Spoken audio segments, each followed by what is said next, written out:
remember Here's some Patty. discussion about that way back, but I don't remember it coming up again lately. I don't know what the details are on that. Something we can definitely talk about. Should I go ahead and admit Patty? Yeah, if you don't mind. I think there will be too, a wrap up in July. Hey, Patty. Hi, Patty. Hi, Patty.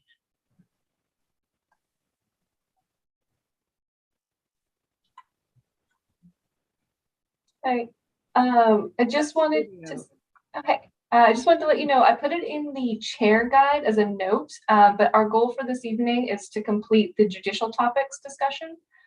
So if we end up going over into that current events discussion, that's going to be okay because our priority is going to be to do the judicial topics.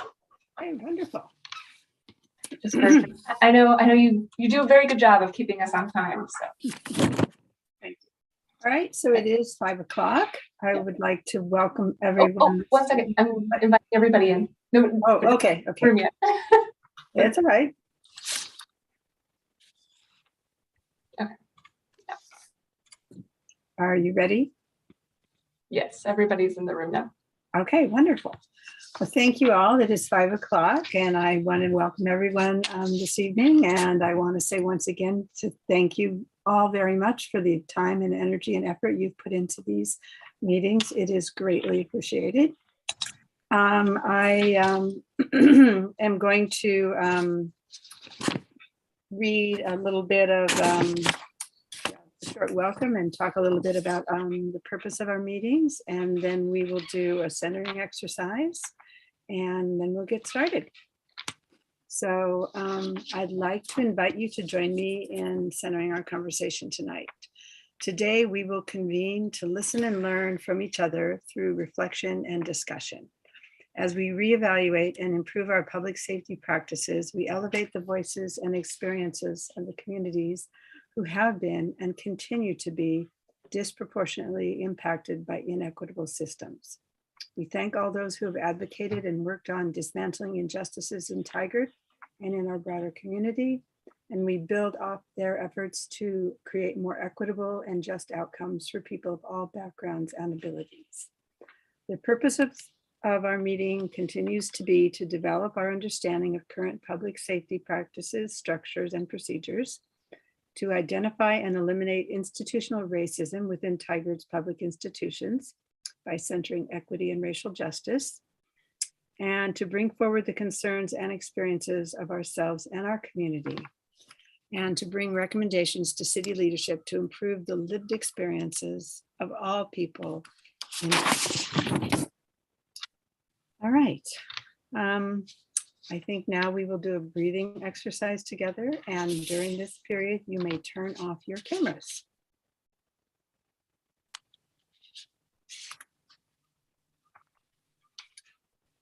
All right, so please close your eyes or gaze softly downward. Feel the chair under your legs. Breathe in deeply through your nose and out of your mouth. Feel your hands in your lap. Breathe in deeply through your nose and out of your mouth. Feel your feet on the ground. Breathe in deeply through your nose and out of your mouth. Slowly open your eyes and begin to breathe normally. Thank you all for participating and creating space with me. All right, Kim, are you ready to do roll call? I am. Thank you. Commander Mcdonald. I'm here. Officer Nunn. Yep. Shelby Rahala. Here. Michael O'Brien. Here. Elise Butera. Emilio Calderon. Liz Newton. Here. John Trim. Here. Jimmy Brown. Here. Lee Landers. Patty Lofgren. I am here. Justin Lowe. Annie Rauda. Valerie Sasaki. Here. Sean Stoldryer. Nick Charmer. and Jeff Mott.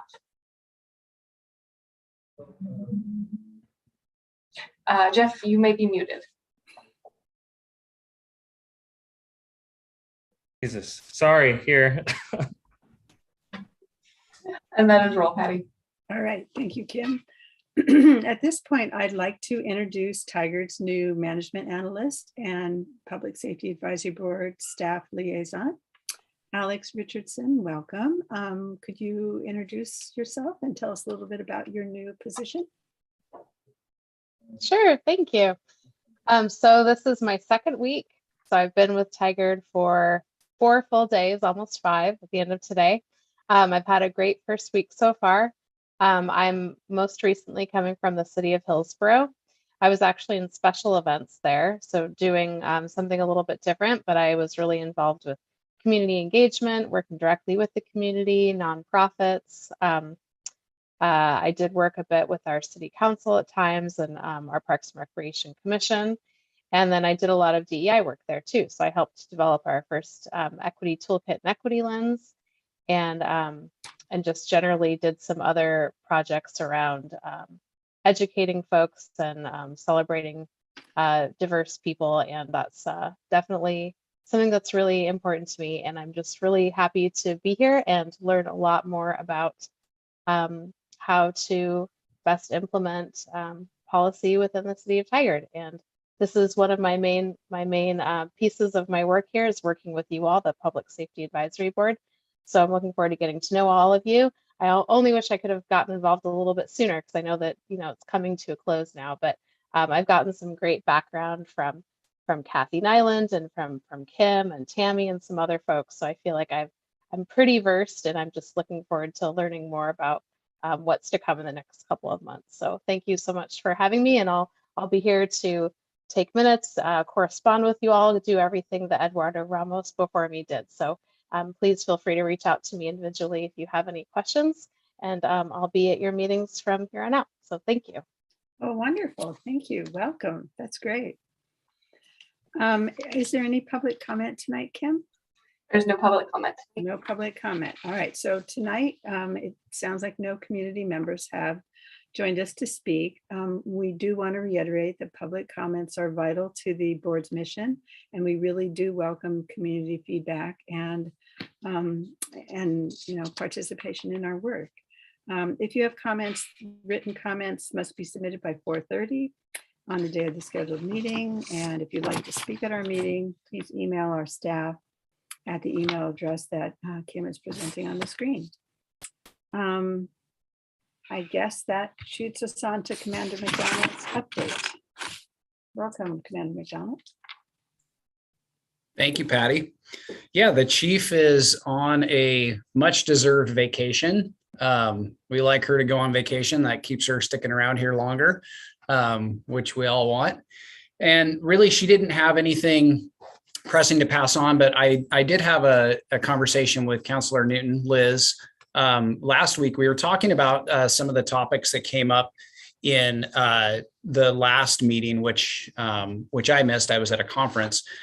But one of the things that I wanted to touch on was the mediation services that we offer here, actually citywide, not just here in the police department, but we use Beaverton's mediation service. The city contracts with them to be able to provide that as a resource when it's appropriate in certain in certain avenues.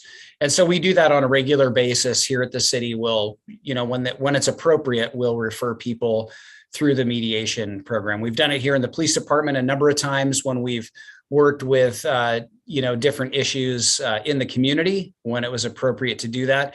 One of the key things is that the parties involved have to agree to go to a mediation. So both parties or both sides of it have to agree. And sometimes that's the most challenging part of it, is getting them to agree to actually engage in mediation. So I did want to make the board aware that we do have that, and we actually do use it, when it's appropriate, and we can get people to kind of at least come together, at least to agree on going to mediation. So it is something that we do use.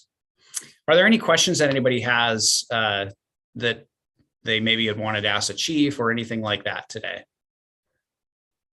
Liz has her hand up. Yeah, Yes. I just wanted to follow up. Thanks so much, Jamie, for bringing that up. And it's something that we've had in place at the city for years, and we do budget to pay for it. So if both parties are in agreement and they want to participate in that, we do have funds to make that available to them. And I was on the board of the dispute resolution for about a year before I retired from the city. And so it is a great program, and they're ever expanding it. So anyway, it's a great program, and I'm thrilled that we can offer it to our community, no charge to them. So thanks for bringing that up, Commander. You bet.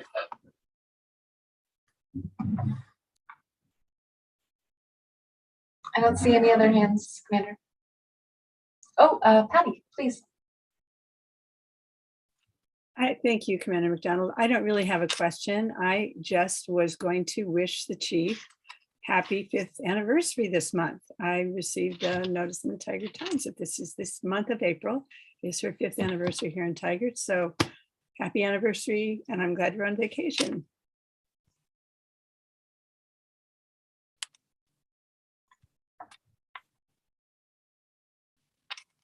Oh, Patty, your hand's back up. I don't think Yeah, okay. any other comments, Commander. Thank you.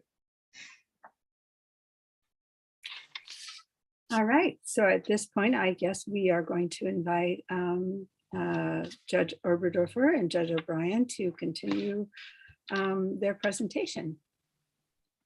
Thank you. Thank you, Patty. We just wanted to start with a quick overview of where we are in our now 3 weeks of presentations. We're on the last 3 items, and we certainly hope to finish those today and have some time for a lively discussion toward the end. And our purpose here, as I explained last time, is basically to provide some foundational material for you to consider in developing any recommendations that you might want to make to the court or to City Council in terms of how we operate. So with that, we can plunge into the next slide and get started on that unit on sanctions. By sanctions, I mean basically we're talking fines and license suspensions and some other procedures that apply to violations proceedings. So Emily, please go ahead. Thank you. Good evening, everybody. So the goal of sanctions is to prevent offenses through the deterrent influence of sentences, correction and rehabilitation of those convicted, and confinement when required. So confinement is off the table in our court. The tool that we prefer to use is correction and rehabilitation. So we do that a lot through our traffic safety education program, different classes we can refer folks to that can in some cases earn them a dismissal, in some cases earn them a discharge of the fine, and in some cases, and then our other tool that we have at our disposal is fines. We do with every person that comes before us, we do what we can to recognize the differences in rehabilitation possibilities. And we, of course, always try to safeguard against excessive disproportionate or arbitrary punishment. And we do that through statutory rules, court decisions, and court rules. It is also the judge's job to do what we can to put aside all of our bias when we can find it, which is what makes the rules so important, because we all know that that we have biases, or we all should know at this point that we have biases that we can't see and don't know about within ourselves.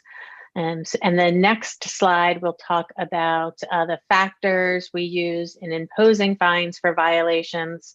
So generally, when I find somebody guilty, either through a no contest plea or guilty at trial, I let them know the things that I can take into account and that I will take into account is the facts of the case as they come out in the trial or as they're described to me. Those can include aggravating and mitigating circumstances. and my jumping off point is the presumptive fine that is set by the legislature. Then the facts of the case, then I take a look at their driving record, which I don't look at before the finding. I only look at if I get to the sentencing piece. And then I tell folks that I need to make an ability to pay finding.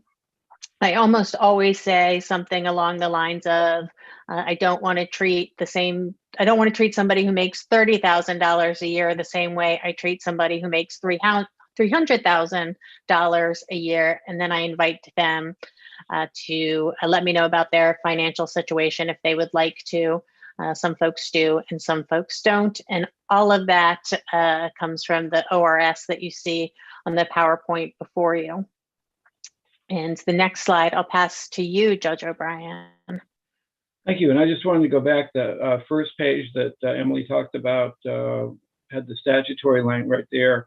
That is the statutory language, and as applied to our court, we're basically talking about deterrent influence of sentences and correction. We're talking about traffic safety because the overwhelming majority of the cases we see, as you know, are traffic violations. And our goal there is to ensure compliance.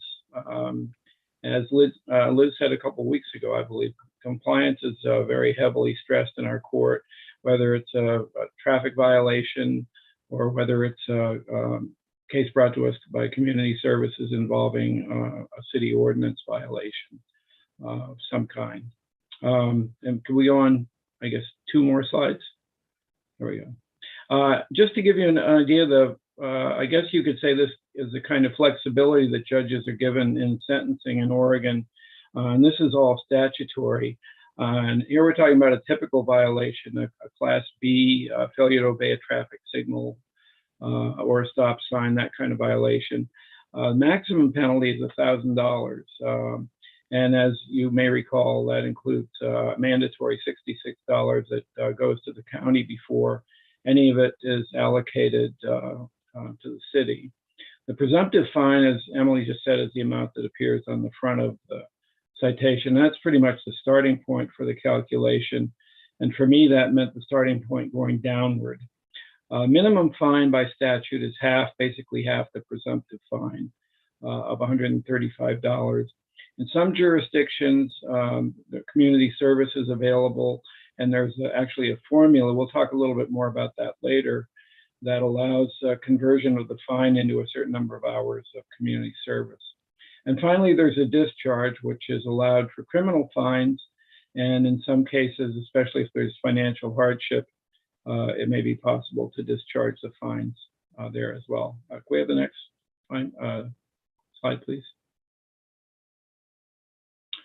Emily, did you want to take this, or do you want me to crash on? Sure.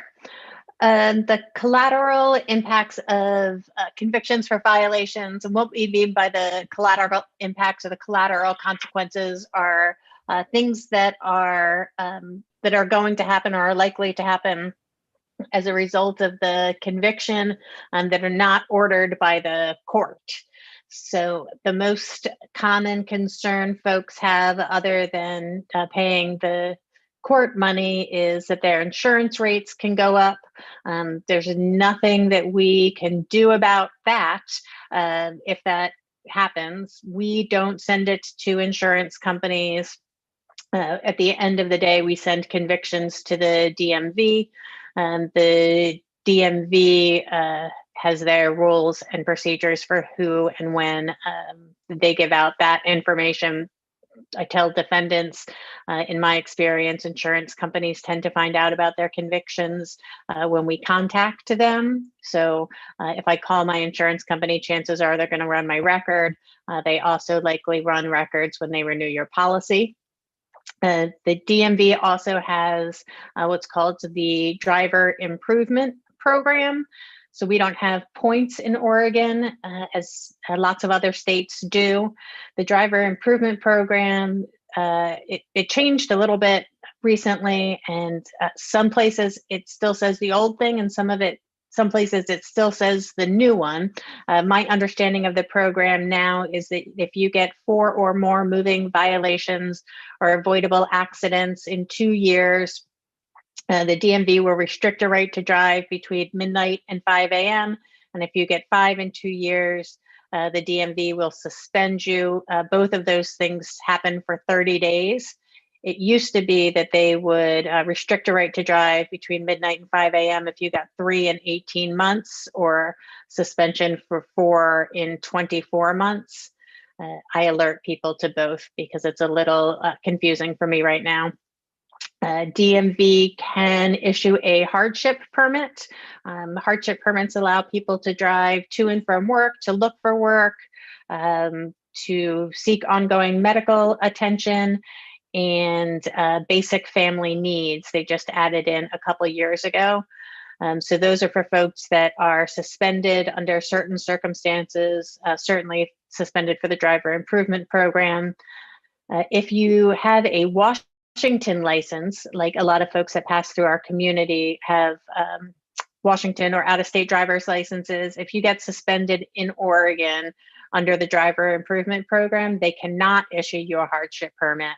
So you would not be allowed to drive in Oregon during those blackout periods. SR 22 filings are, from what I understand, very expensive proof of insurance filings that are required for folks if you're driving on a hardship permit, if you are convicted for driving without insurance, for DUI, and some other criminal offenses. Is that it for that one, Judge O'Brien? I think so. All right. What do we have next? You want to take this one? Sure. There are two kinds of failure to comply, basically. One is if you don't appear on a citation at all, then there's a license suspended for 10 years until somebody comes in and takes care of it with the court. Or a default money judgment can be calculated by the court. Although in our court, it's always been after a long time and after many attempts to notify the defendant before the default is entered by the court. If you pay a fine, and we've talked a little bit about this already, or fail to pay a fine, the court can issue an order to show cause why the fine was not paid, and somebody could come into court and explain that and make arrangements to pay it. There's a collections process that we can rely on if need be, and it's pretty rare, but after notice to the defendant that the process is about to begin, we can utilize that standard collections process. And in cases older than October 1st, the suspensions for failure to pay are still valid because the new law that we told you about several times went into effect on October 1st of 2020, and it was not retroactive. It only applied to cases after that date. Emily, did I get it right? You want to add anything? That sounds right to me. We don't suspend for failure to appear very often. I don't think I've suspended anybody for failure to appear yet. I can imagine circumstances where I might have to, but. Well, and I think that COVID has changed the calculation for a lot of courts on that. We'll talk a little bit more about that in a few minutes. If we could have the next slide, please. This is all you, Judge O'Brien. Okay, I'm mixing metaphors here. Please forgive me. What's called the deep hole syndrome and also the first domino. I'm using for an example someone whose initials I'll throw out JB, this fictional person, and I'm going to call this a male for now. Let's say that JB cited in Tigard for failing to stop at a red light before making a right turn. This is a classic violation at 99 and Hall, that is Hall northbound, a very common citation. And let's say that JB fails to appear in court on the specified date. So I just want to walk you through the process that we just kind of outlined. If JB doesn't appear in court or fails to take other appropriate action, like sending a letter to the court, and the options are specified on the citation, then the court can order a suspension. And this is not for failure to pay the fine because the fine hasn't been entered when you take this kind of default. The fine can come later, as Emily mentioned. We can enter a default money judgment that's equal to the presumptive fine of $265, or I can tell you in some courts, the default money judgment is in the sum of $1,000 for failure to appear, which is the maximum fine. I think that's more rare now than it used to be, but there are several courts that have imposed that maximum. Could we go on to the next one, please? Okay, so JB now has a suspended license for failure to address the citation for the improper turn on a red light. That means with a suspended license, it becomes impossible, or at least very difficult, to renew insurance, so it lapses. And if a license is required for the job, then it can cost JB his employment. And let's say JB is then stopped in Beaverton for expired registration. And there's a new law that we talked about, but for stopping for minor traffic violations, but it only applies to certain equipment violations. Expired registration was one of those violations at one point, but as I recall, it was withdrawn from the bill. So you can still stop somebody for, an officer could stop somebody for expired registration, let's say in Beaverton. So suddenly you've got the second, third, and fourth dominoes. JB would be cited for the expired registration that he was stopped for. And then on top of that is a ticket for driving while suspended and also for driving without insurance. And with those presumptive fines, we're talking about $1,130 plus interest that will accumulate. So suddenly this domino situation has developed into a deep hole. And again, with apologies for mixing the metaphors. And if you've got, and that's often only the beginning for people, you could argue that JB put himself in that situation. Can we have the next slide, please? But it does make it very difficult to get out if JB reaches the point where he would like to do so, and that often happens. There is a Supreme Court case that goes way back to 1983, and basically I'll summarize the language here.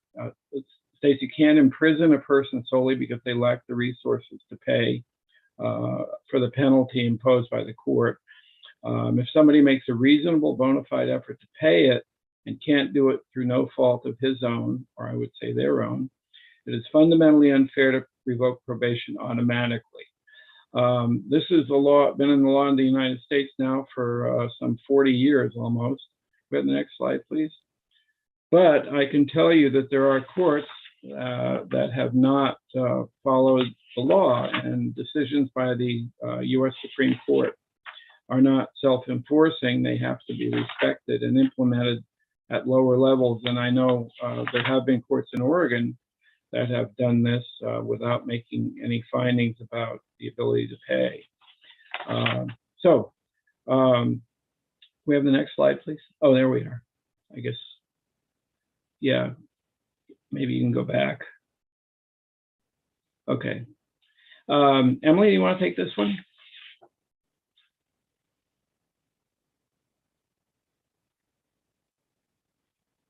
Emily, can you hear me? Uh-oh. Emily, I think you're on mute. No, I think she froze. Oh, Yeah, she froze. Yeah, Emily computer froze. Okay, well, I'll move on. Hopefully we'll get Emily back. If somebody's out of status, if somebody's in suspension or has failed to comply with the court order to pay a fine, we try to make it easy for them to get back into compliance. And again, compliance is the key here. Anyone can move to vacate a default judgment within a 1-year limit under the statute, and the grounds for doing that are not difficult. Mistake, inadvertent, surprise, or excusable neglect. And I always found that phrase, excusable neglect, to be kind of interesting. Neglect is, an elusive concept, but I think courts apply that very generously to give people the opportunity to get back into compliance. Payment plans are freely offered in our court, and if somebody's out of status, that is out of compliance, we make every effort, and I know Emily's been doing this very creatively as well, to work with people to take care of whatever issue they have with the court. The fine can be reduced or even discharged on a showing of hardship. And as Emily has also mentioned before, we don't require extensive financial disclosure statements like you might be required to submit to a court if you're seeking to have a court-appointed lawyer in a criminal case, for example. Again, we try to make it easy to get people back into status. Apart from working with people who get into this predicament, we also are aware, and I think judges across the state are aware, that there's a strong public interest in getting drivers reinstated so that they're out on the road with a valid license and insurance. And that's so it's not only for the sake of the individuals involved, but for the greater public safety that judges, I think, are generally willing to work with people who get into the deep hole. If a case has gone to collections, it can be recalled. The problem is, and I'll get back to this a little later, or Emily will, compliance across multiple courts. And I've seen defendants with very long driving records who are $30,000 in debt, sometimes even more, to courts for traffic fines. And that is a very difficult situation to remedy. Sometimes people get in that predicament because they accumulated a lot of tickets when they were young, and now they're a little bit older, maybe have a family and would like to, and need to drive for work and would like to bring themselves into compliance. But we'll get back to that in a minute. Is Emily back? Yes, she is. Yes, hi. Okay. Here. Hi, Emily. Do you want to take the next one, or are you with us? Sure. Okay. Yes. Actually, real quick, I just want to remind folks, if you have questions as we're going along, feel free to raise your hands and we'll call. Valerie, please. It's always more than that. So I just before we move on from this deep hole issue, I did want to ask, do you have a feeling for the outstanding fines and penalties that have, that are currently owed to Tigard through the traffic court system? And if so, is there been analysis done? I mean, people may not realize or may be reluctant to say, I can't pay this for a variety of different reasons. And so I'm just wondering if, sort of what is the scale of the unpaid fines backlog and what's being done to make sure that that's not because people can't pay it or because they aren't aware of these other options that you've been talking about? I don't know that that a study has been done about any of that. I do not know how much money is owed to the court in back fines. In terms of going after that money in any way, we're not doing it right now. We haven't sent anybody to collections since pre-COVID. And the only thing that I can think of off the top of my head is to what we have been doing in the past, which is to reach out to people through letter, email, saying, you owe us money, please give us a call so we can put you on a payment plan. We're here to put you on a payment plan. But, I don't know what we could do beyond that. I would hate to start going on people's Facebook pages or something and inviting them to contact us. Judge, do you know how we were doing that in the past? I can say, Valerie, that in the 30 years that I've been with the court, I've never seen a calculation of the accounts receivable. And I'm not quite sure why that is, what budgetary reasons there might be for not calculating that. I think it might be viewed as, especially the suspensions remain intact. Emily, remind me, I think it's was it for 20 years until the rules change for non-payment? Yes. So people are, subject to that deep hole and the suspensions that result for a 20-year period. So it's a very real issue for them. But from a fiscal point of view, I think the city has not calculated the accounts receivable or attempted to, at least in the time I'm aware of. And well, there are calculations and reports run. We know how much is coming into the court, but I don't know that we know how much is owed. Yeah, right. Right, thank you. Want me to plunge into this one? Sure. Okay, common reasons for non-appearance, unaware of the full consequences. And I have a short story for you about that. As an 18-year-old suburban kid in Connecticut, I was driving in New York City and got a speeding ticket, $30 speeding ticket.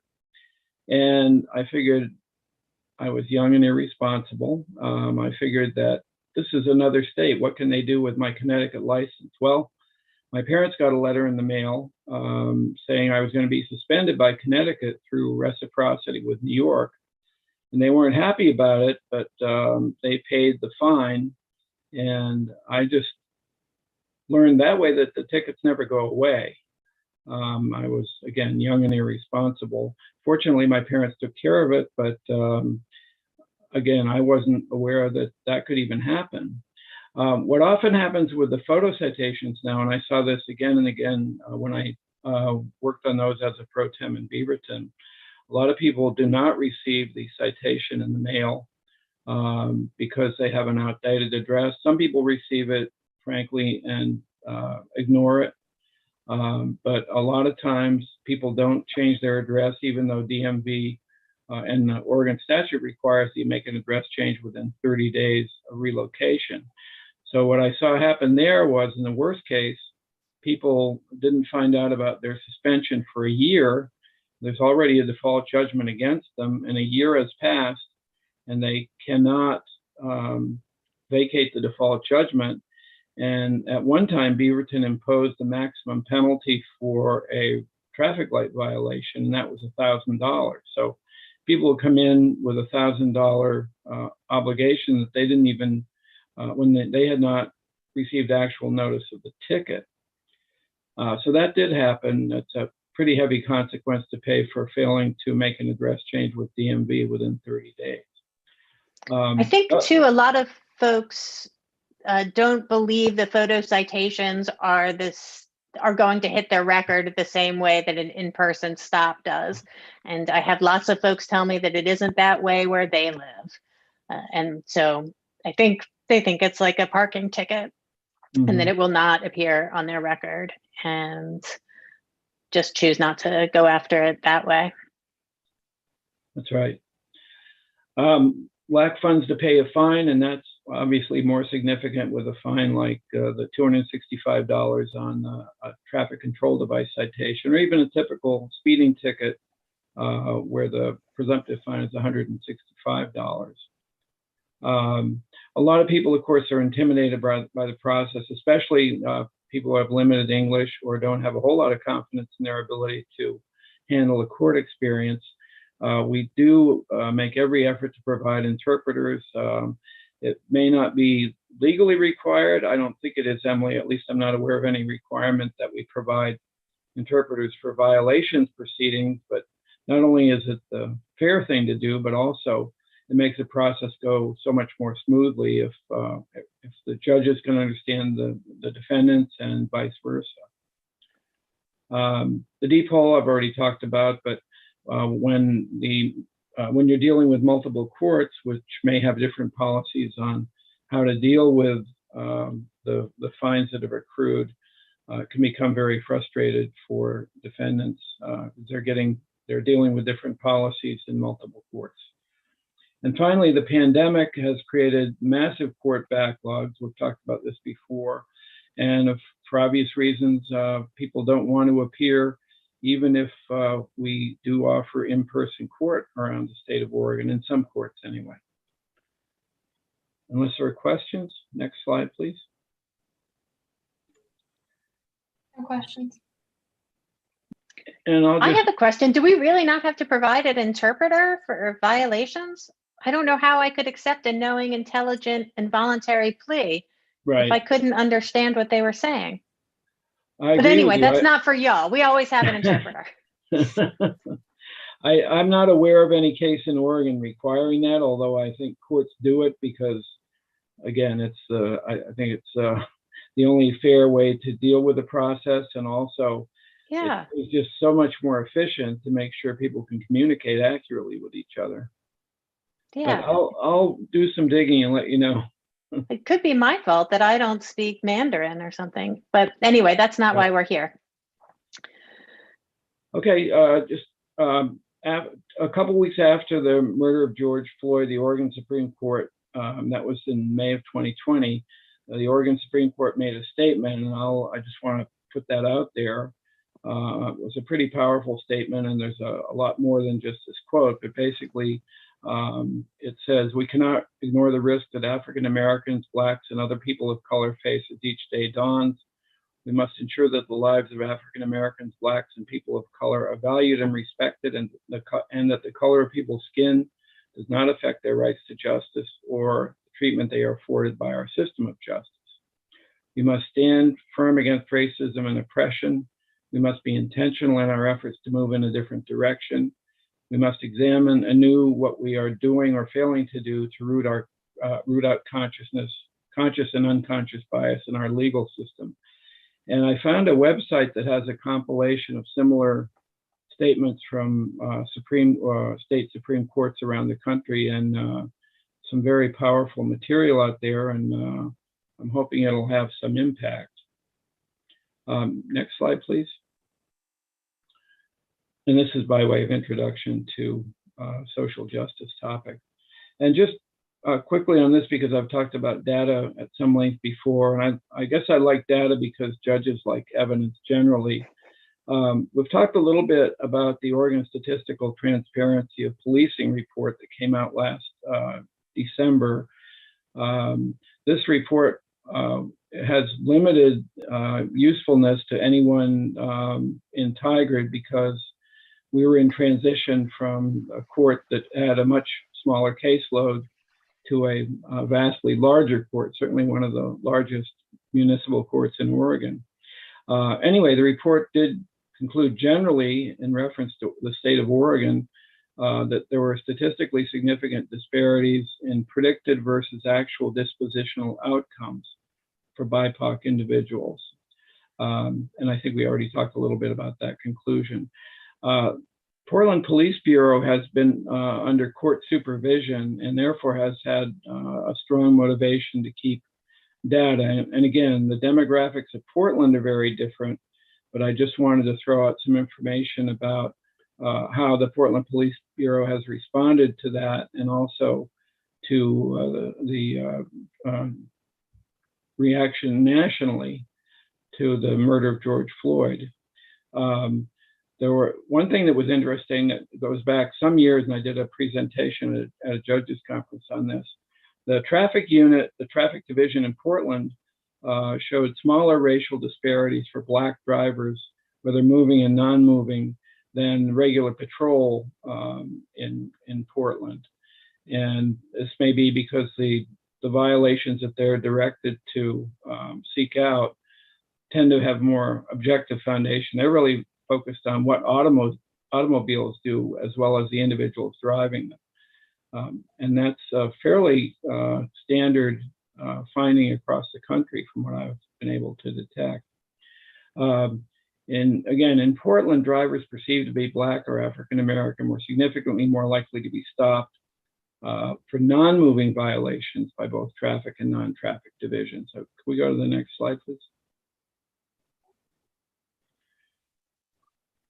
So the practice of stopping Black and African American drivers for minor non-moving violations has been defined as a form of systemic or institutional racism. And the reason I'm bringing this out for your attention is because the legislature has responded to this kind of study that the Portland Police Bureau has done. And the findings, including the one in as recently as the third quarter of 2021, 17.5% of drivers stopped in Portland were Black, and they are only 5.8% of the population. So as a result of all this, the Portland Police Bureau began to direct its enforcement efforts on high crash corridors, reckless driving, speed enforcement, and moving violations that create a danger to the public. We also saw the legislative response, which Chief McAlpine went over in some detail in 2020 about the policing reforms that the legislature adopted in 2021, I believe it was, or was it 2020? Anyway, and the recent session of the legislature, as we've already reviewed, limited stops for some equipment violations and also restricted searches. Next slide, please.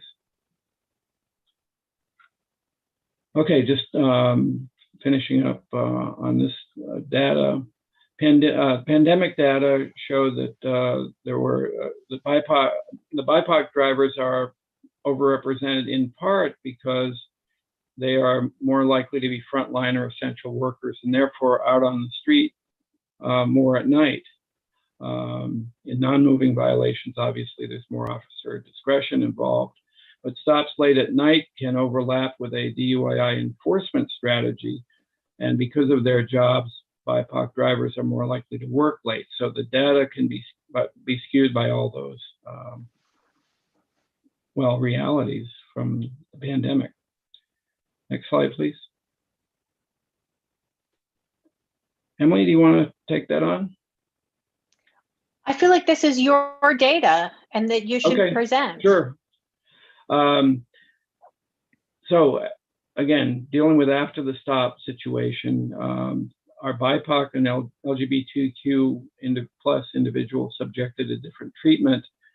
The data is unreliable for violations, and that makes it very difficult to get a sense of what's going on statewide or in Tigard for reasons that we've already discussed.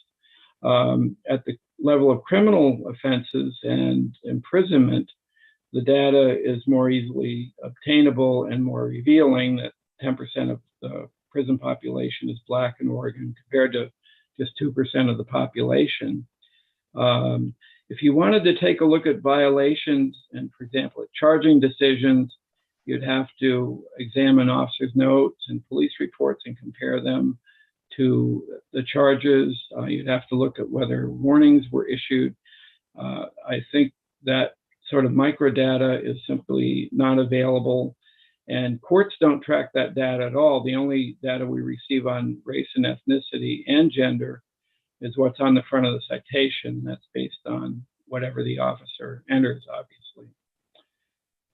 So we don't have any data on actually how judges treat people based on their status in violation proceedings. And I'm not sure how we can obtain that without changing the way we do business substantially. Next slide, please. Okay, and finally, if there are significant disparities in treatment, and I think those have already been identified, and for example, in the Portland Police Bureau and by the legislature and the action that they took, how can judges avoid amplifying any disparities? How can we work to reduce or eliminate them? And what are the roles of policymakers at city, county, and state levels? A lot of these changes that we've referred to have been made by the legislature, obviously, and our courts are very heavily regulated by state statute. So that has to be the focus, although in terms of, for example, traffic debt, there's a lot we can do at the local level or with the program that was approved by the council to authorize diversion for traffic violations, which Emily has strengthened and I think improved upon quite a bit.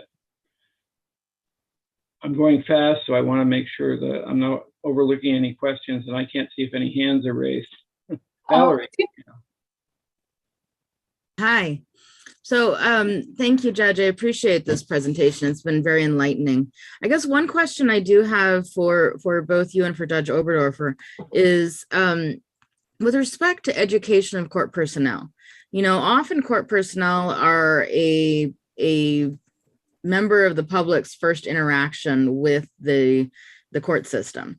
And I know anecdotally that because I had friends who clerked with various court systems that, you know, there may be biases that court personnel don't realize that they have that may have an impact on how those interactions go from a member of the minority, a member of minority communities, a member of the unhoused community. a member of low-income communities. And I'm just wondering what training court staff have to ensure better outcomes outside of just the, the facts of a person's case. We have a few courses that are offered by the City of Tigard. There's the microaggressions course. I think I talked a little bit about the DEI book club. We have one of our teammates is on the DEI committee, and so works as a liaison for our team with that larger group. We also we've got a pretty cool team right now, really is what it comes down to. And we're constantly educating each other and talking about books and things that that we have learned that we can pass on to others. We have with us right now somebody who spends a great deal of time volunteering with the American Red Cross and does some fiscal backup for them. So she has talked to some of us about ways we can ask people about their financial status in a little bit more graceful terms than how much can you afford, things like that. We have somebody who became an American citizen through the DACA program. So she's done, she's been a helpful guide to me, taught me, I always think I know stuff, but she's taught me more about that than I had ever known before, and kind of educated the rest of our team on what that was like for her. And of course, that's an N of one, but it does, I think, always help to know that somebody that you think is a very smart and important member of your team has had this experience. So I think that's helpful. We have a relatively diverse team. I don't need to go through everybody bit by bit, but we've had folks that grew up in poverty. We've had we have a wide swath of people to refer ourselves to. And then we're working really closely with HR these days. I think I mentioned that we are getting a program, which I think is due to start in 2 weeks, a pilot program about diversity and working with folks from different communities before the rest of the city gets it, because of the kind of work that we do. But it is really tough. And I guess I just wonder if there is training, because it sounds like people are living their experience, which is great. And that you're seeking out additional information. But what I'm wondering is if the court system in Tigard and the court personnel in Tigard have been able to take judicially focused diversity training. So where these issues, the team has not. Okay. Is that something that the court plans to do, to open up for other personnel? I think that rather than judicially focused, that the city is focused on the citywide DEI task force and the ombudsman person that they are that they're hoping to hire. I know that they're looking forward to your recommendations. If that's something that you wanted to put out there, that would absolutely be well received. I do not think that there are those plans in the works, and I don't necessarily know why.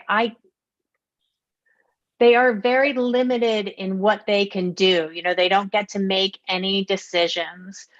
So other than that kind of that same training that people in utility billing need to know, to be respectful, to be nice, to take deep breaths, all of that other stuff, I think the city is kind of focused more on that customer service aspect than on the judicial aspect.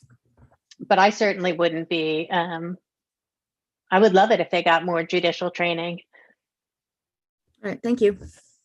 And if I could just add before Liz jumps in, there's an organization called the Oregon Association for Court Administration, pardon me, that does have regular training programs, and they have, Emily, remind me, they meet twice a year currently? Is that right? Yes, they're meeting right now and 2 of our clerks are there. So they do have training programs, but I don't know how consistently they try to deal with subjects like the judicial education you're talking about. Right. I didn't see any DEI stuff on their agenda for this conference that the clerks are attending right now. Okay. And Liz, please.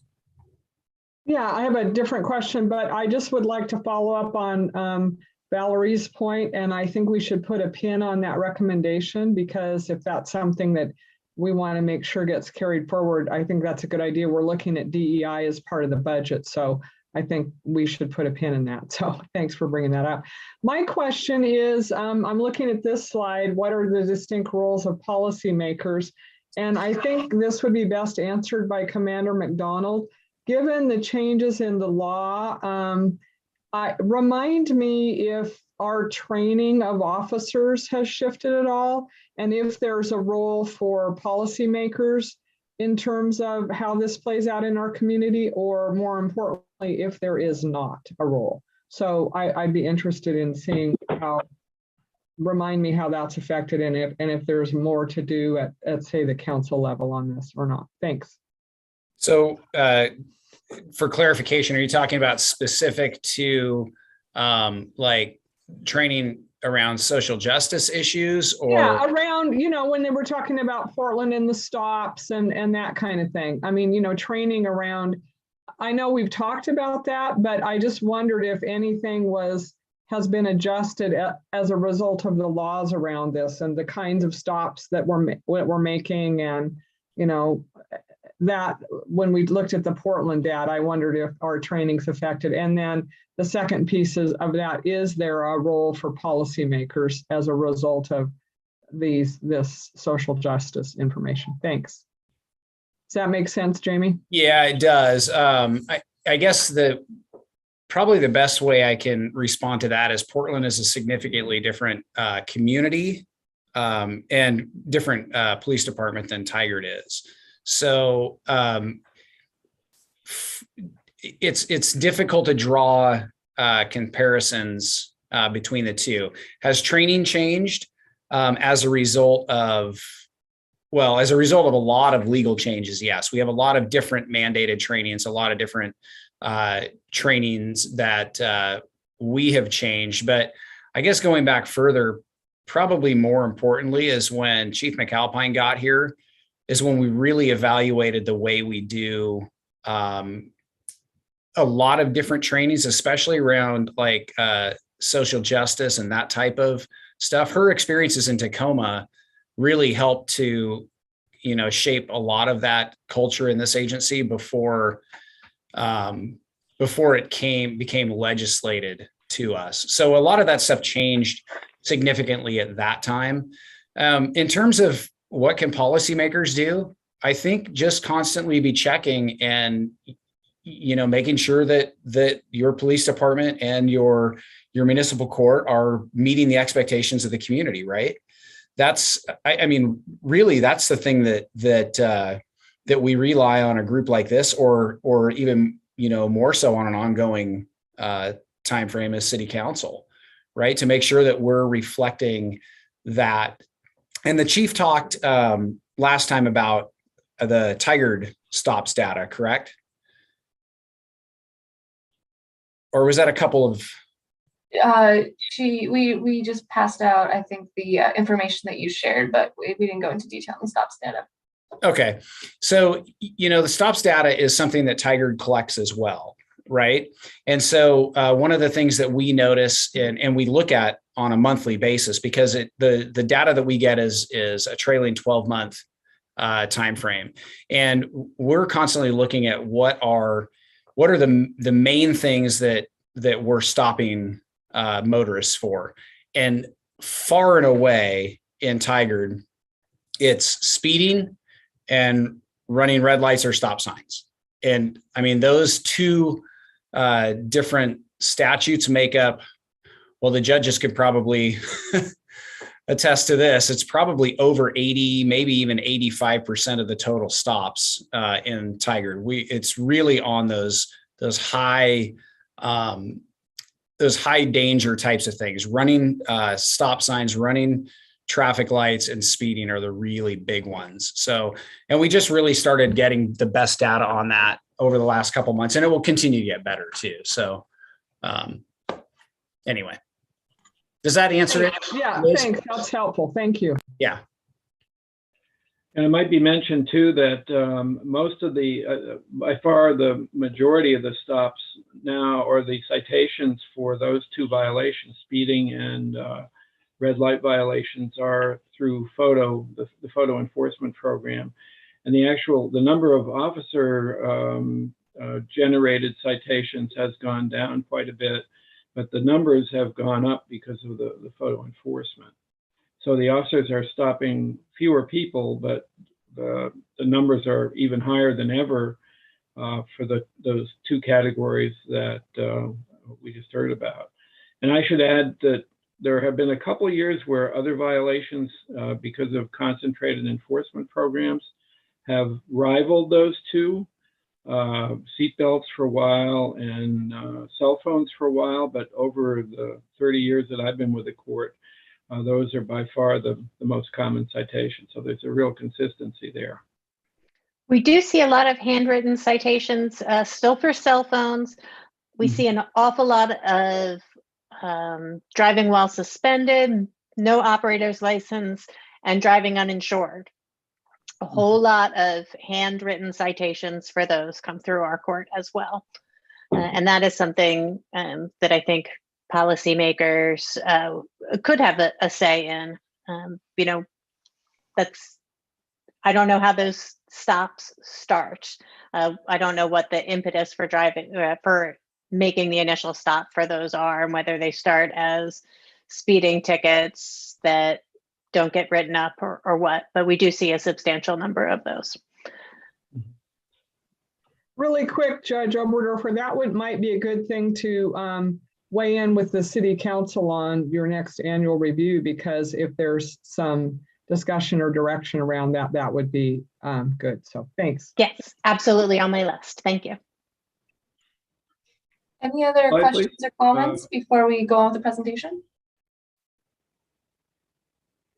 All right, take it away.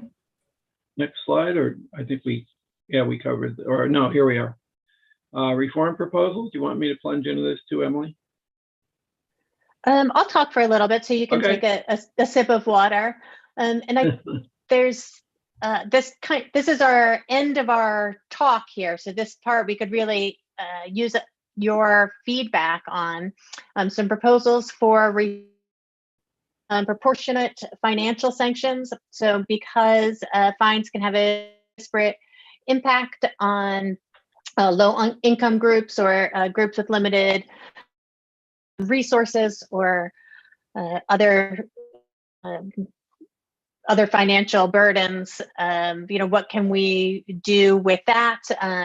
There are some countries where it is absolutely based on your annual income. I don't think we're going to get there. Again, we're pretty limited by statute as to how low we can go. But then fines as a form of regressive tax. You can de-emphasize fines as a source of revenue, eliminate fixed fees and assessments. It appears to me that the court, I believe, oh, my cat's getting involved now, sorry.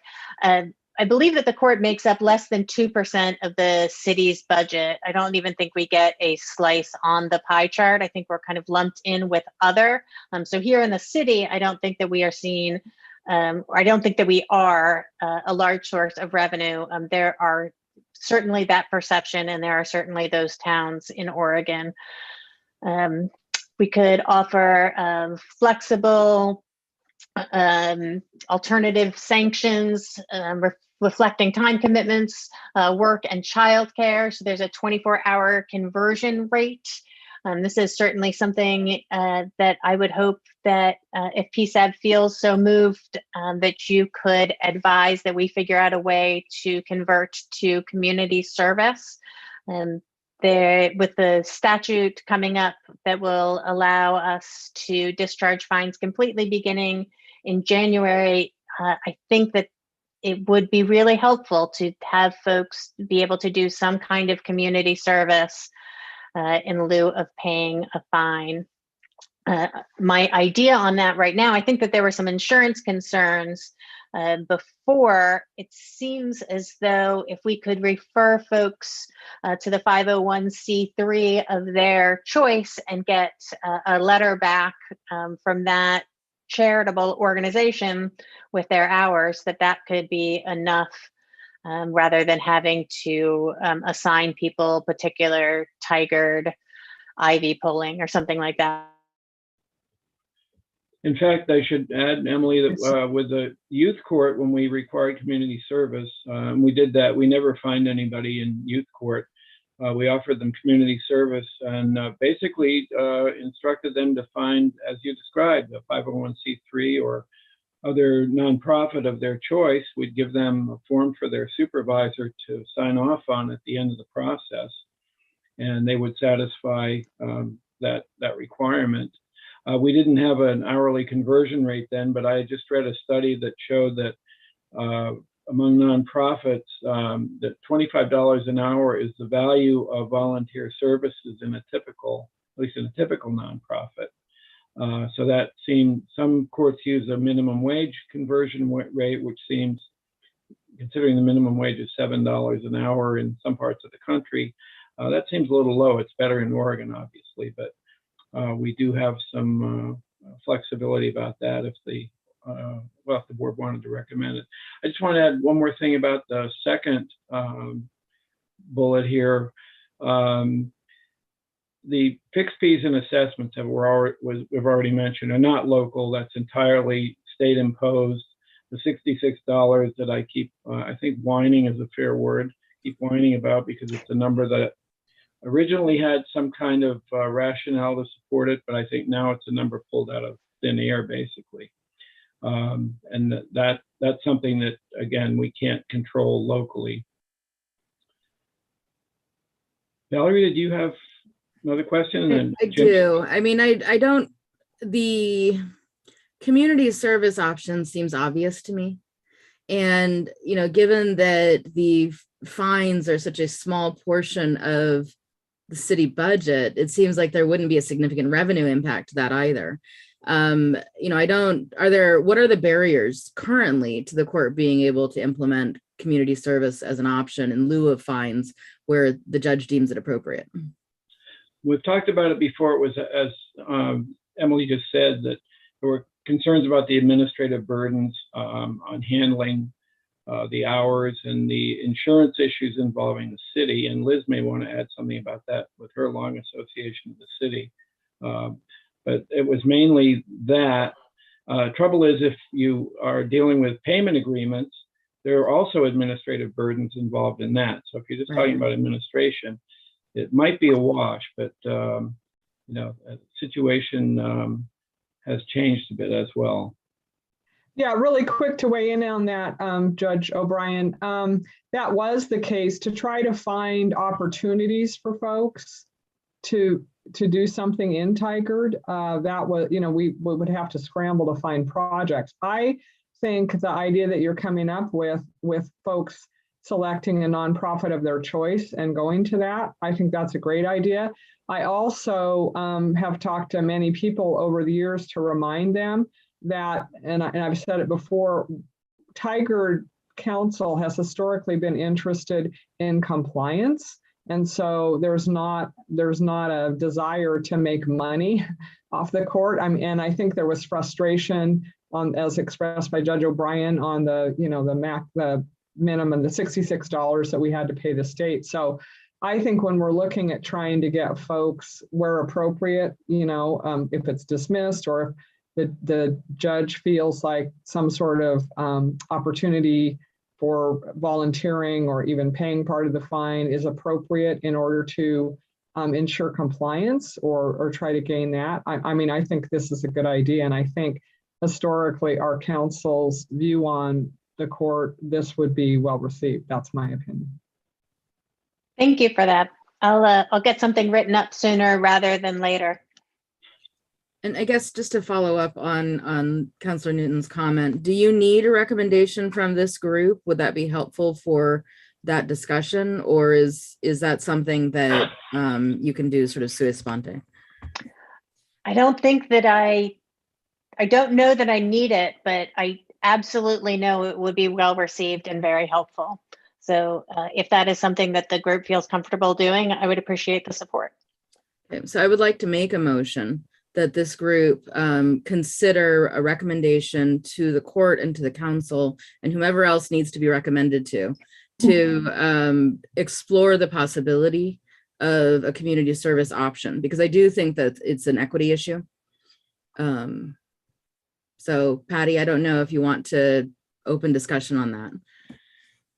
Jimmy's had his hand up for a while. Oh, but- sorry, Jimmy. Oh, well, let's, sorry, Jimmy, but before we leave the discussion around the recommendation, then we'll come to Jimmy. We do have the next 2 meetings reserved for recommendation discussions. So we can come back to that discussion tonight, or if we don't, we do have the next 2 meetings set aside for that. Great, thank you, Kim. And Jimmy, please. Okay, thank you so much. I do want to say that I really like the idea of offering ACS in lieu of fines based on the impact that those fines can have on individuals. At the same time, I want to caution when we talk about connecting with 501c3s, many of them are not, excuse me, are not set up to accept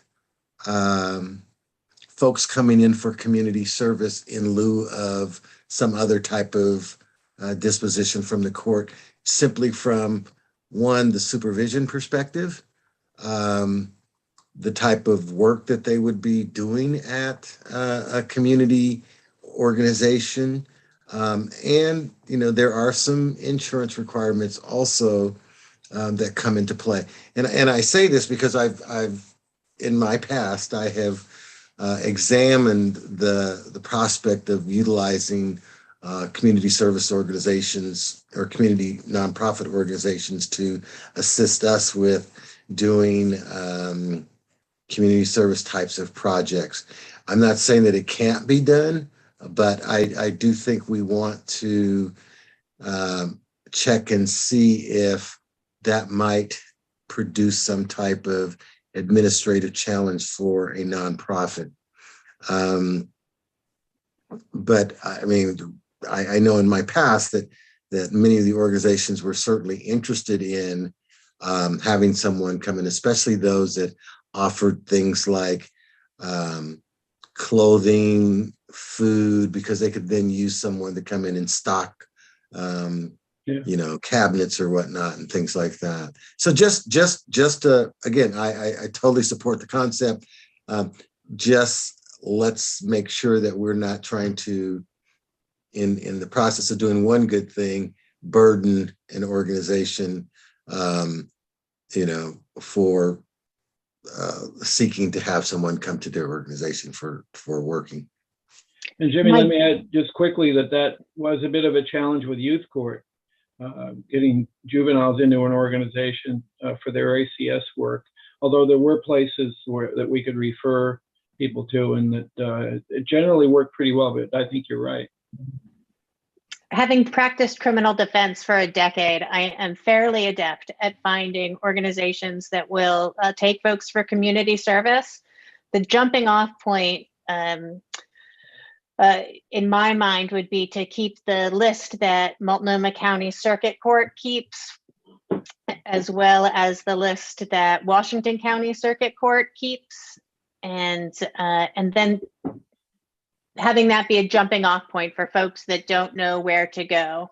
But what I envision is that that part of the process would be for the defendant to seek out and find that work and find something that speaks to them that they want to be involved in. And then if that doesn't work, then I am happy to direct them to the Rebuilding Center on Mississippi Avenue that is always happy to take folks. Valerie, please. Yeah, I just wanted to add, sort of in response to Jimmy's point, which I think is a fair point, that the recommendation and the motion was not that they do this. The recommendation was that they explore the possibility of doing this. I also think developing a list of sort of default organizations is something that would be a great law clerk project. It's certainly what we would assign to our law clerks if we were in the situation. And I know the court has resources and externships potentially available there as well. So I think it's something that's worth exploring. I mean, I think that there are a lot of people who are in situations that don't have the resources. And if we're looking at, disparate impact on minority communities of arrests and fines, and, we could spend a lot of time talking about the distinction between a fee, a fine, and a tax. I have fairly strong opinions about those things. But I think it's worth exploring. So, that would be my recommendation, is that the court and the city council consider exploring this as an option, as a way to improve equitable outcomes in Tigard. Thank you. And Jimmy, please. I just want to say I am in total agreement with my friend, Miss Valerie. And the relative to having individuals seek out specific nonprofit organizations, my sense is that might also present a barrier for some folks who may not be aware of what organizations in the local community are nonprofits. Sure. That might be of value, and therefore, if you all could develop a list that says, here's Boys and Girls Club, here is, Trees for Washington County, or Park Services, or, some type of internal organization inside of the city of Tigard, whether it's the parks or the swimming pool recreation district or something, and giving folks those kinds of options, as opposed to saying you go out and find your own place, because I think that might just add a barrier that may not need to be added. I understand the concept, though. I do. Yes, my I hope understand. would be to, again, provide the list that Multnomah County provides, the folks that are sentenced to community service here in the Portland area, as well as the list that Washington County Circuit Court uses for folks that are sentenced to community service in that area. Those are the most common residential addresses that I see. Right. And then that would be kind of the jumping off point for folks to look through, and, the names of those organizations, and this one sounds good, and this one sounds good.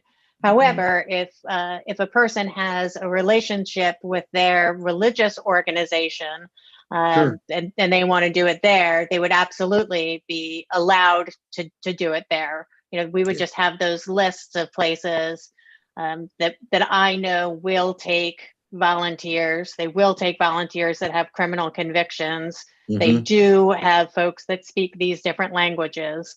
But, then as to allow them to, get into the Humane Society if that's their gig. Yeah. I do think Awesome. that just saying you go out and find it would be a bit much. Yeah, I think so too. It's like, So Little much. So Patty, we do have a motion on the floor that the PSAB recommend that the court and city council explore the possibility of offering community service rather than fine repayment. Valerie, did I capture that? So we can move forward with that this evening now, or we can give folks time to discuss for this tomorrow. But Patty, I leave it in your hands to lead the group. So if we were going to move ahead with that tonight, what would be the procedure for doing that? Just a motion and a second and a vote? and a vote, and giving folks the opportunity after the second vote to go to vote to further discuss. Okay, is there a motion that we make that recommendation this evening? So moved. Is there a second? Second. All right, and Kim, are you going to take the votes? Is there any further discussion? Okay, seeing none. Commander Mcdonald. Yes. Officer Nunn. Yes. Shelby Rahala. Yes. Michael O'Brien. Yes. Liz Newton. Yes. John Trin. Yes. Jimmy Brown. Yes. Patty Lofgren. Yes. Valerie Sasaki. Yes. And with 9 yeses, we are above quorum, and we do have 75% of the vote tonight. So congratulations. Thank y'all so much. Work. It's the fastest we've gotten to a recommendation. It's the one I really wanted. Well, Valerie mentioned a tax, and there was a judge, not in our county, but in another county, referred to traffic fines as a tax on bad driving.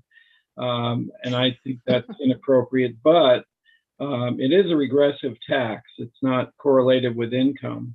And I think part of the reason that there's so much emphasis in traffic courts around the state is because it's widely viewed as a kind of user fee, that if somebody's going to impose costs on the criminal justice system and the police department separately in enforcing the traffic laws, then they should have to pay some or all of the cost for that. And I think that may be how some of the motivation behind the fine structure, although the 4 levels of violation are correlated with the degree of seriousness of the offense. But there is some history here. And I'm not sure how common community service is in traffic courts around Oregon. I haven't taken a survey, but it'll be interesting. It would be to see. I think we're ready for the next slide. I just wanted to add income-based fines, which Emily mentioned. In Europe, there are countries that do that, as you may have heard. The most notorious example was Finland, where one of the, I don't think it was a CEO, I think it was the son of a CEO of Nokia, or one of those large corporations, was fined $100,000 for going at a very high speed on a Finnish highway. And there's a cap on that, the level of that fine, no matter how much income you have.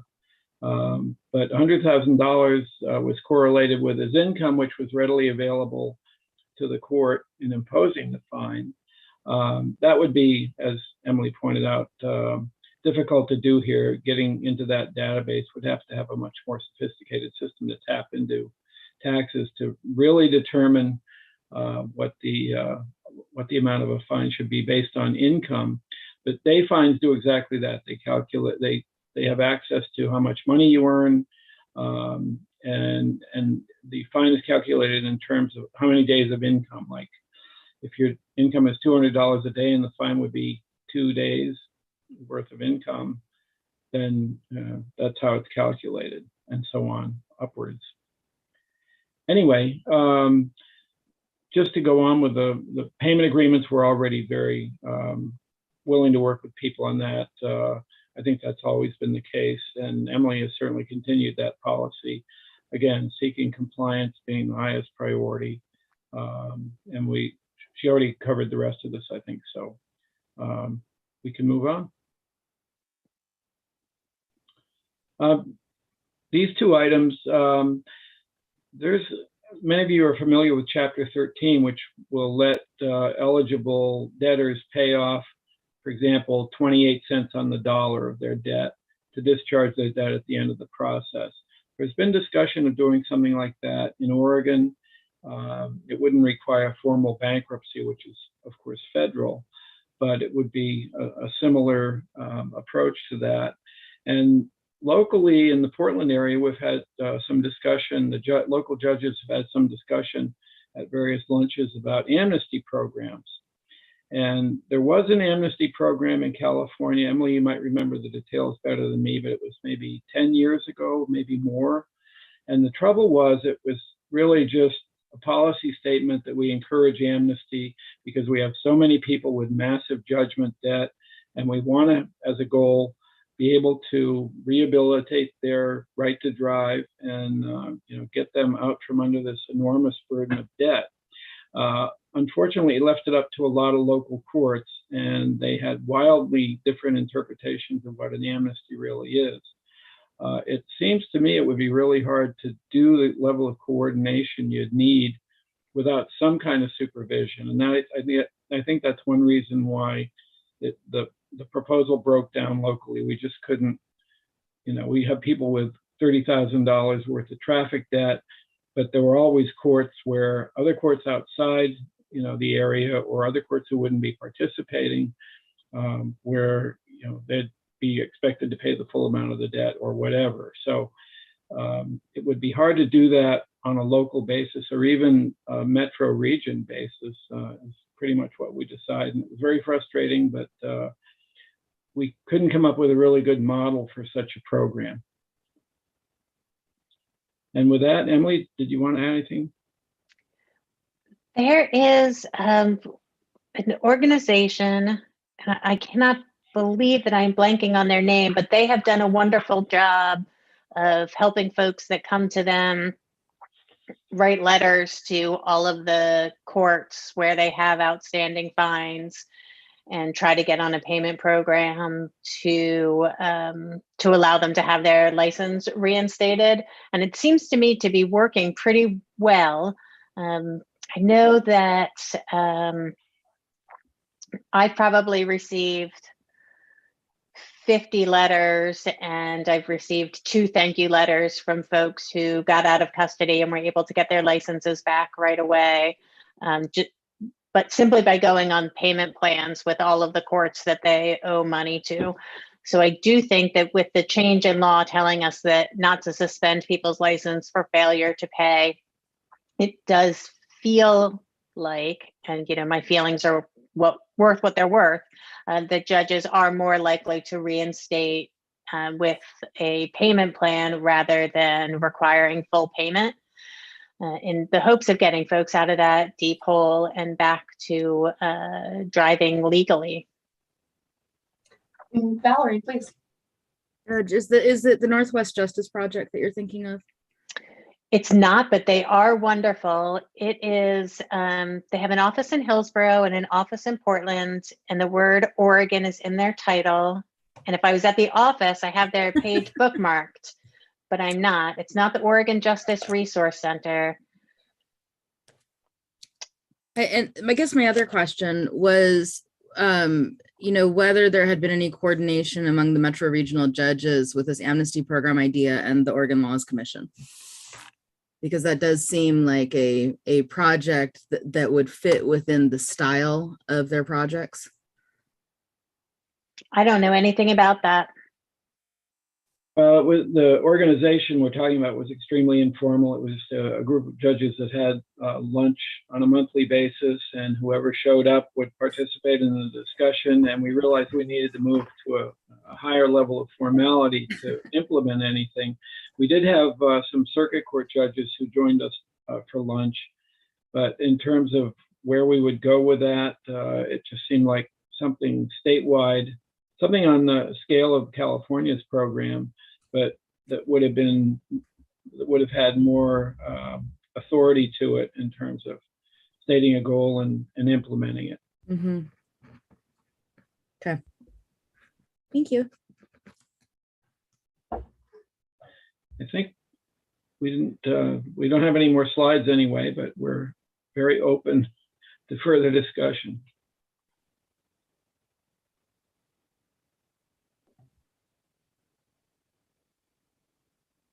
Thank you very, very much for that very thorough presentation.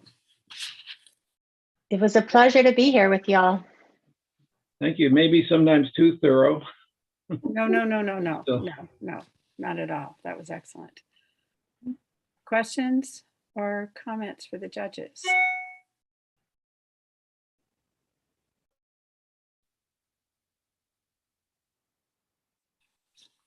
I just want to thank both of you for putting together this really, really thorough presentation. I think you gave us a kind of beginning, middle, and end, and it really captured lots of information. I really like this last part because it really shows that you really are putting some thought into social justice, equity, and inclusiveness, and that resonates with me.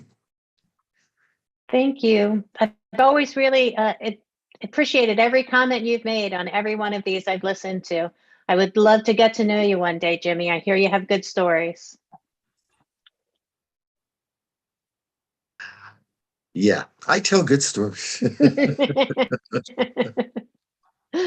We shall all get together at some point in time.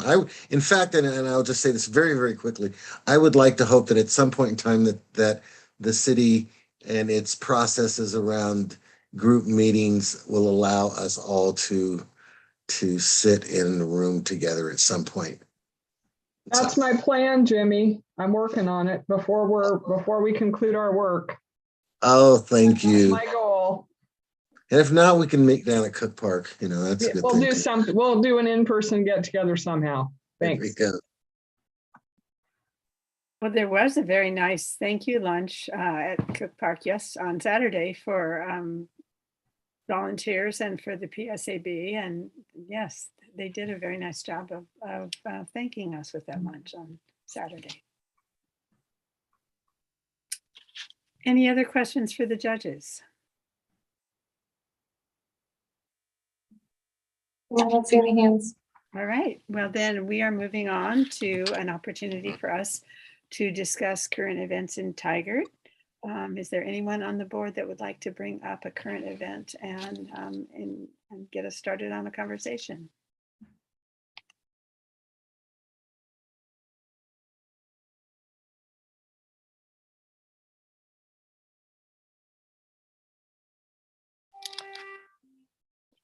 Not a lot going on in Tigard. I did send out in the last email with the meeting materials signups for the farmers market.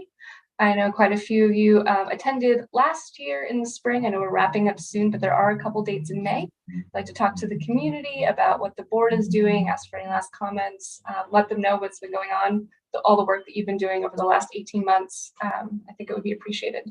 So feel free to sign up. I know a number of us have done it in the past, and it's a very worthwhile experience. I think I've already signed up. So yeah, I would highly encourage that. It's fun. It's very fun. And then in other current events, our very own Patty and Jeff are going to City Council tomorrow night to talk about, to give the quarterly report on the PSAB's progress, including talking about the previous two recommendations around the professional standard sergeant position, as well as the community navigator. And the laser shop training that we all did last fall. We hadn't had a chance to present on that yet. Yes, that's tomorrow. Valerie. Do you have an idea about when that will fall on the agenda? I would really like to be able to listen in, but I've got one other thing on my calendar for tomorrow. Kathy. Hi, good evening, everyone. On the paper agenda, it says this briefing will start at 6:50, but we've asked Patty and Jeff to be prepared at 6:30 because you never know how quickly or slowly items will go. But it's scheduled to start at 6:50 and conclude at 7:15. Great, thank you, Kathy. Of course.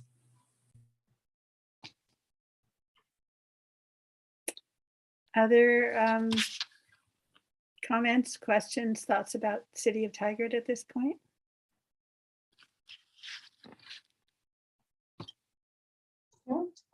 I don't see anything. All right. Well, is there someone who would like to move that we adjourn this meeting? I would like to give some board updates actually before we. Yes. Okay, please. If you don't mind. Yes. Please. So in the next two meetings, we have them reserved to talk about recommendations. As we're all aware, they don't usually go as fast as they did tonight, although I do appreciate the to the point of the recommendation this evening. We do have one coming from Jeff. I should be able to send that out to the group with our normal end of week meeting material or post-meeting follow-up materials. And if there's any other recommendations folks have been thinking about, percolating on, even if they are not fully formed and are still very much in the idea stage, we have these meetings saved. We've done a lot of work over the last 18 months together. Think about anything you've learned, anything that you'd like to see happen. This is the chance in May. Not that you don't have plenty of other opportunities as citizens of Tigard to bring things forward, but this really is the last chance with this board. Liz, please. Yeah, I had a great conversation with Commander Mcdonald last week. He brought up the mediation.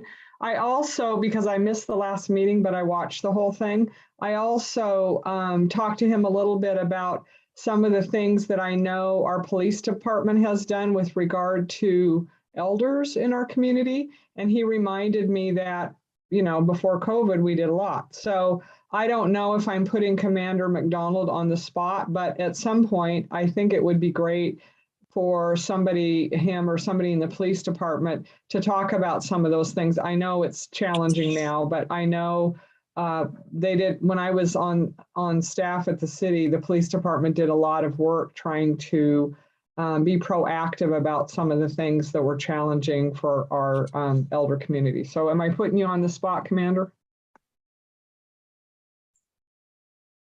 Nope. If you want, I could bring up some of that stuff right now, if you like. So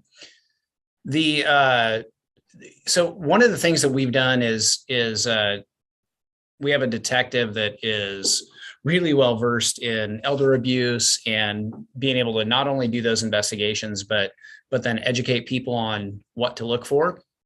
And so we've gone out to the community many times over the years and worked with doing presentations, creating flyers and handouts for our elder community. One of the biggest challenges during COVID is that's a vulnerable population too.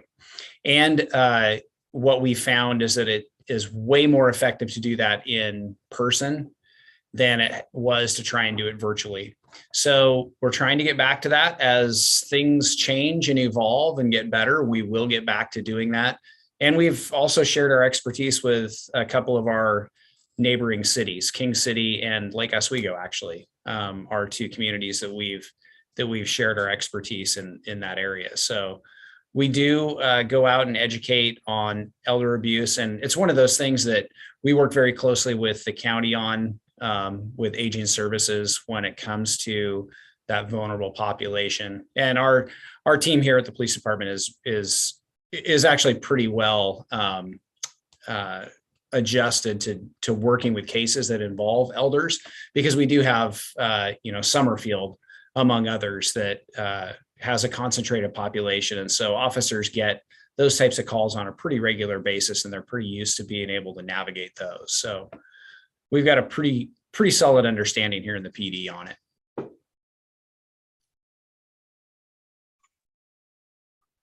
Thanks, Commander. I just thought it was important that folks knew that you were on, that we did have some resources assigned to that. So thanks.